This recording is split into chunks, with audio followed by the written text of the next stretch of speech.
Kisah Gandhi Islamiani, bocah SD yang digandeng Alex Nurdin ex-gubernur Sumatera Selatan.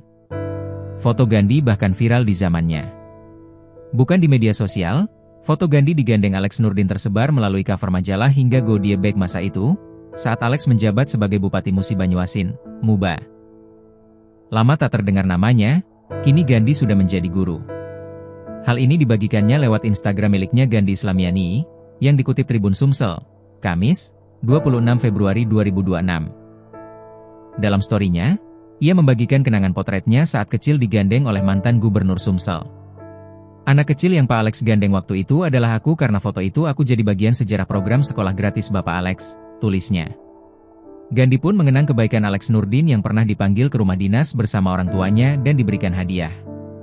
Bapak sempat mengundang aku dan orang tuaku ke rumah dinasnya, Bapak juga baik banget kasih gift ke aku waktu itu. Terima kasih ya Pak untuk kenang-kenangannya, sambungnya. Kini ia membagikan kabar terkininya yang sudah lulus kuliah dan menjadi seorang guru. Gandhi diketahui lulusan Universitas Islam Negeri Raden Fatah Palembang. Lebih lanjut, dalam unggahannya pula ia membagikan momen saat dirinya mengajar. Akan ku didik anak-anak dengan ikhlas sampai jadi penerus program gratis Bapak, tuturnya. Terima kasih Pak Alex Nurdin, dedikasi Bapak adalah motivasi untuk kami, sambungnya.